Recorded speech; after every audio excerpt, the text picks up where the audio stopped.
ഓം ശ്രീ ഗുരുഭ്യോ നമഃ. സമസ്തലോകാ സുഖിനോ ഭവന്തു. ഓം ശാന്തി ശാന്തി ശാന്തി. ഗുരുചരണാമൃതം എന്ന ചാനലിലേക്ക് ഏവർക്കും സ്വാഗതം. ഭഗവാൻ നിത്യാനന്ദയെക്കുറിച്ചാണ് ഞാൻ ഇന്ന് പറയാൻ ആഗ്രഹിക്കുന്നത്. 1897 കൊയിലാണ്ടിയിലെ തൂണേരി എന്ന ഗ്രാമത്തിൽ വഴിയരികിൽ ഉപേക്ഷിക്കപ്പെട്ട നിലയിൽ ഒരു പിഞ്ചു കുഞ്ഞിനെ കാണാനിടയായി. ആ കുഞ്ഞിനെ ഒരു സർപ്പം സംരക്ഷിക്കുന്നതായി കണ്ടിരുന്നു. കുഞ്ഞിൻ്റെ മാതാപിതാക്കൾ ആരാണെന്ന് ഇന്നും ആർക്കും അറിയില്ല. ചാത്തുനായരുടെ ഭാര്യ ഉണ്ണിയമ്മയാണ് കുഞ്ഞിനെ കണ്ടത്. അവരുടെ 5 മക്കളുടെ കൂടെ ഈ കുഞ്ഞിനെയും അവർ വളർത്തി. രാമൻ എന്നായിരുന്നു കുഞ്ഞിന് അവർ പേരു നൽകിയത്. ഈശ്വരയ്യർ എന്ന ധനികനായ വക്കീലിൻ്റെ പാടത്തിലെ കർഷകരായിരുന്നു ഈ ദമ്പതികൾ. ഈ കുഞ്ഞിന് 3 വയസ്സുള്ളപ്പോൾ ചാത്തുനായർ മരിച്ചു. 6 വയസ്സായപ്പോൾ ഉണ്ണിയമ്മയും മരിച്ചു. മരിക്കുന്നതിന് മുമ്പ് ഉണ്ണിയമ്മ രാമനെ ഈശ്വരയ്യർക്ക് നൽകിയിരുന്നു. വളരെ ചെറുപ്പത്തിൽ തന്നെ രാമൻ ഉയർന്ന ആത്മീയ തലത്തിലാണെന്ന് ആളുകൾക്ക് മനസ്സിലായി. ദിവ്യജ്ഞാനത്താൽ ജനിച്ച കുട്ടിയാണെന്ന് ആളുകൾ മനസ്സിലാക്കി. കാലക്രമേണ അദ്ദേഹം നിത്യാനന്ദ എന്ന നാമത്തിൽ അറിയപ്പെടാൻ തുടങ്ങി. 20 വയസ്സിന് മുൻപ് തന്നെ അലഞ്ഞു തിരിയുന്ന സന്യാസിയായി അദ്ദേഹത്തെ കാണപ്പെട്ടു. ഹിമാലയത്തിലേക്ക് പോയ അദ്ദേഹം 1920 കാലഘട്ടത്തിൽ ദക്ഷിണേന്ത്യയിൽ തിരികെ എത്തി. പല സ്ഥലങ്ങളിൽ നിന്നും ആളുകൾ അദ്ദേഹത്തെ തിരഞ്ഞു വരുവാൻ തുടങ്ങി. കേരളത്തിലെ കാഞ്ഞങ്ങാട് എന്ന സ്ഥലത്ത് അദ്ദേഹം ആശ്രമമുണ്ടാക്കി. ഇത് ഇന്നൊരു തീർത്ഥാടന കേന്ദ്രമാണ്. ഗുരുവനം എന്നറിയപ്പെടുന്ന കാട്ടിൽ അദ്ദേഹം തപസ്സനുഷ്ഠിച്ചിരുന്നു. ഇതും ഇന്നൊരു പ്രധാന തീർത്ഥാടന കേന്ദ്രമാണ്. 1923 മഹാരാഷ്ട്രയിലെ വജ്രേശ്വരി ക്ഷേത്രത്തിനടുത്ത് ഗണേഷ്പുരി എന്ന ഗ്രാമത്തിൽ അദ്ദേഹം എത്തിച്ചേർന്നു. ഒരുപാട് അത്ഭുതങ്ങൾ കാണിക്കുവാൻ ഇടയായി. ഗണേഷ്പുരിയിലും അദ്ദേഹത്തെ തിരിഞ്ഞ് ഒരുപാട് ആളുകൾ വരാൻ തുടങ്ങി. ബഡേ ബാബ എന്ന ആളുകൾ അദ്ദേഹത്തെ വിളിക്കുവാൻ തുടങ്ങി. അത്ഭുതങ്ങൾ കാണിച്ചിരുന്നെങ്കിലും ഒന്നും തൻ്റെ കഴിവല്ല എന്നും എല്ലാം ദൈവനിശ്ചയമാണെന്നും അദ്ദേഹം പറയും. ആദിവാസികളെ ഒരുപാട് അദ്ദേഹം സഹായിച്ചിരുന്നു. അദ്ദേഹം ഒരു സ്കൂൾ ഉണ്ടാക്കുകയും അവിടുത്തെ കുട്ടികൾക്ക് ഭക്ഷണവും വസ്ത്രവും നൽകി തുടങ്ങി. 1920കളിലെ തുടക്കത്തിൽ മംഗലാപുരത്തുള്ള അദ്ദേഹത്തിൻ്റെ ഭക്തന്മാർ വൈകുന്നേരങ്ങളിൽ അദ്ദേഹത്തോടൊപ്പം ഇരിക്കുമായിരുന്നു. വളരെ കുറച്ചു മാത്രമേ ഭഗവാൻ സംസാരിച്ചിരുന്നുള്ളൂ. വളരെ അപൂർവമായി ചില വാക്കുകൾ പറയും. തുളസിയമ്മ എന്നു പേരുള്ള ഭക്ത അവയെല്ലാം എഴുതിയെടുക്കുമായിരുന്നു. പിന്നീട് അവർ അത് പ്രസിദ്ധീകരിച്ചു. ചിതാകാശ ഗീത എന്ന പേരിൽ അത് അറിയപ്പെടാൻ തുടങ്ങി. ഭഗവാൻ നിത്യാനന്ദയ്ക്ക് വാക്കുകളിലൂടെയല്ലാതെ ആളുകളിലേക്ക് ആത്മീയ ഊർജം പകരാൻ സാധിക്കുമായിരുന്നു. ചില സന്ദർഭങ്ങളിൽ അദ്ദേഹം അത്യധികം കോപാകുലനായും ഭയപ്പെടുത്തുന്ന രീതിയിലും പെരുമാറിയിരുന്നു. ചിലപ്പോൾ കല്ലെറിയുക വരെ ചെയ്യുമായിരുന്നു. ആത്മീയ കാര്യങ്ങളിൽ ആത്മാർത്ഥതയില്ലാത്തവരെയും മറ്റ് സ്വാർത്ഥ താല്പര്യങ്ങളോടെ തന്നെ സമീപിക്കുന്നവരെയും അകറ്റി നിർത്താൻ അദ്ദേഹം സ്വീകരിച്ചിരുന്ന മാർഗമായിരുന്നു അത്.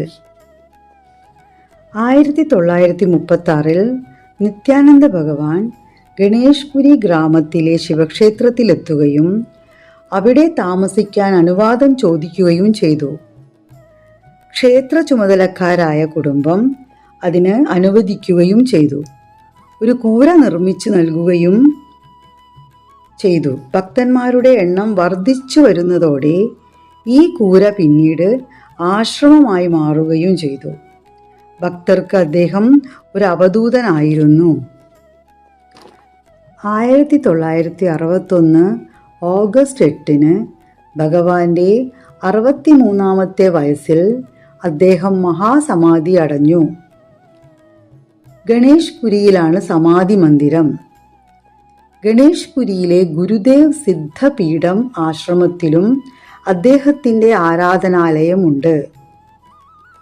ശ്രീ ഭീഷ്മേശ്വർ സദ്ഗുരു നിത്യാനന്ദ സംസ്ഥ ഗണേഷ് പുരി എന്ന ട്രസ്റ്റാണ് എല്ലാം നോക്കി നടത്തുന്നത്. ഒരുപാട് അത്ഭുതങ്ങൾ അദ്ദേഹം കാണിച്ചിരുന്നു. അതിലൊന്ന് ഞാൻ പറയാം. ഭഗവാൻ ബസ് സ്റ്റോപ്പിൽ നിൽക്കുകയായിരുന്നു. ഒരു സ്ത്രീ നടന്നു പോകുന്നത് അദ്ദേഹം കണ്ടു. അവരുടെ അടുത്ത് ചെന്ന് ആ സ്ത്രീയുടെ വസ്ത്രത്തിൽ അദ്ദേഹം പിടിച്ചു. ഇതു കണ്ട ആളുകൾ ഭഗവാനെ ഓടിക്കാൻ തുടങ്ങി. അവൾ സുഖം പ്രാപിച്ചു, അവൾ സുഖം പ്രാപിച്ചു എന്ന് ഭഗവാൻ ഉറക്കെ വിളിച്ചു പറയുന്നുണ്ടായിരുന്നു. എന്നാൽ എന്താണ് അദ്ദേഹം പറയുന്നതെന്ന് ആർക്കും മനസ്സിലായില്ല. പിന്നീട് ആളുകൾ ആ സ്ത്രീയുടെ അടുത്ത് ചെന്ന് ചോദിച്ചു. ആ സ്ത്രീ പറഞ്ഞു, എനിക്ക് ബ്രസ്റ്റ് ക്യാൻസർ ഉണ്ടെന്നും ഭഗവാൻ തൻ്റെ വസ്ത്രത്തിൽ പിടിച്ചപ്പോൾ അത്ഭുതകരമായി ആ രോഗം സുഖപ്പെടുകയായിരുന്നു എന്നും അവർ പറഞ്ഞു. മോഹൻജിയുടെ വാക്കുകളിലൂടെ ഒരു യഥാർത്ഥ ഗുരുവിൻ്റെ ലക്ഷ്യം ശിഷ്യന്മാരെ വെറും അനുയായികളാക്കി നിർത്തുകയല്ല, പകരം അവരെയും വലിയ ഗുരുക്കന്മാരാക്കി മാറ്റുക എന്നതാണ്. ഭഗവാന്റെ ശിഷ്യരിൽ പലരും ശക്തരായ ഗുരുക്കന്മാരാണ്. ഞാൻ എൻ്റെ അനുഭവം പറയാം. ഭൂരിഭാഗം ആളുകളെ പോലെ എനിക്കും നിത്യാനന്ദയെക്കുറിച്ച് ഒന്നും അറിയില്ലായിരുന്നു. ഒരു ദിവസം ഞാൻ ഒരു ബ്ലോഗ് എഴുതുകയായിരുന്നു. പെട്ടെന്ന് യാതൊരു കാരണവുമില്ലാതെ അദ്ദേഹത്തിൻ്റെ ചിത്രം എൻ്റെ മനസ്സിലേക്ക് വന്നു. തീർച്ചയായും അതിനൊരു കാരണമുണ്ടാകും. പക്ഷേ അപ്പോൾ എനിക്ക് പ്രത്യേകിച്ചൊന്നും തോന്നിയില്ല. അദ്ദേഹത്തിൻ്റെ ചിത്രം മനസ്സിൽ വന്നപ്പോൾ ഞാൻ ആ ചിത്രം അവിടെ വെച്ചുകൊണ്ട് ഇങ്ങനെ എഴുതി: ഭഗവാൻ നിത്യാനന്ദ ഇതിലെ നടന്നതുകൊണ്ട് ഭൂമി വളരെ മനോഹരമായി തീർന്നു. ഞാൻ എന്തിനാണ് അങ്ങനെ എഴുതിയതെന്ന് എനിക്കറിയില്ലായിരുന്നു. എനിക്ക് പ്രത്യേക ഉദ്ദേശമോ പദ്ധതിയോ ഒന്നും ഉണ്ടായിരുന്നില്ല. പക്ഷേ 2 മാസത്തിനുള്ളിൽ ഞാൻ ഗണേഷ് പുരിയിൽ എത്തിച്ചേർന്നു.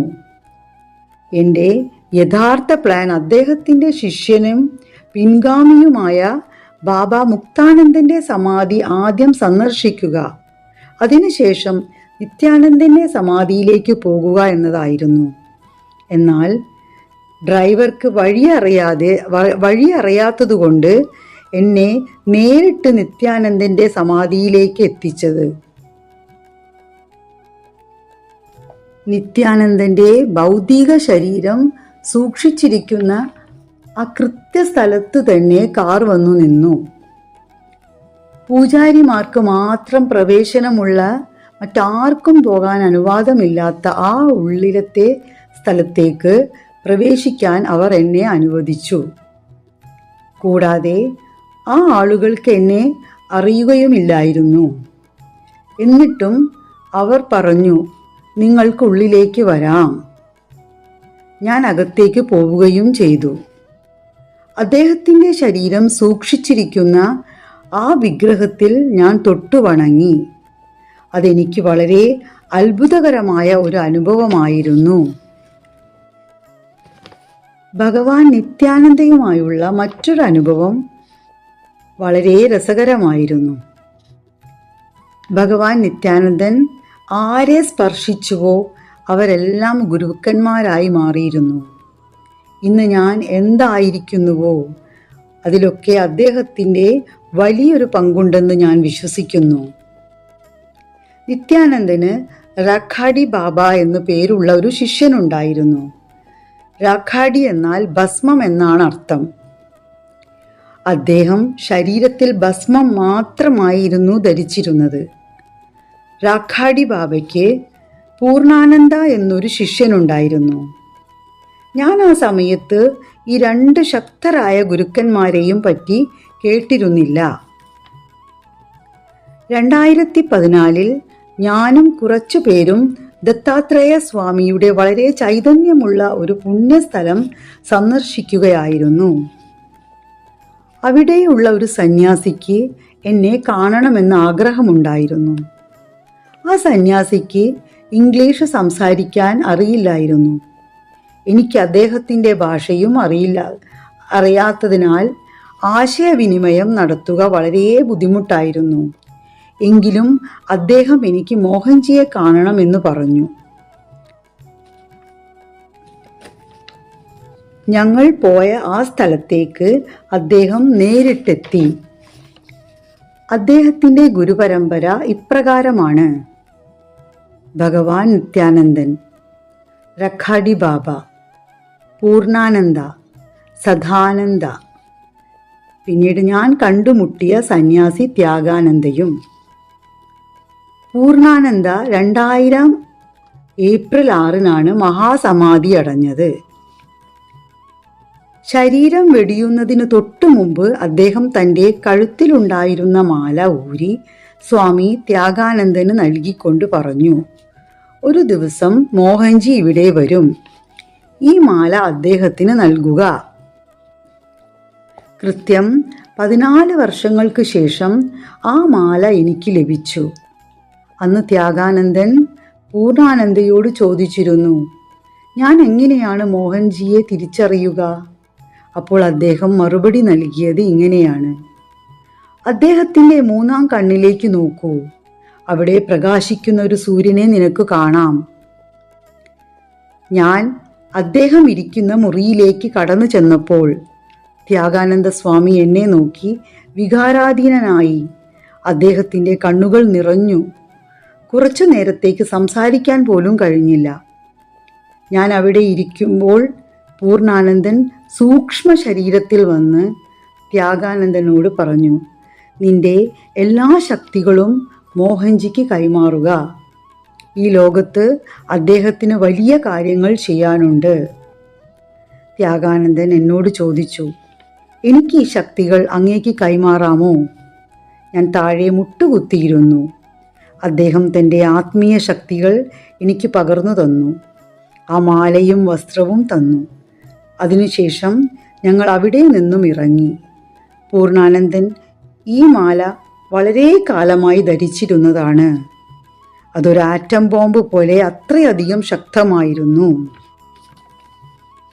ഇതോടുകൂടി ഞാൻ ഈ വീഡിയോ ഇവിടെ അവസാനിപ്പിക്കുന്നു. എല്ലാവർക്കും നന്ദി, നമസ്കാരം. ജയ് മോഹൻജി. ഓ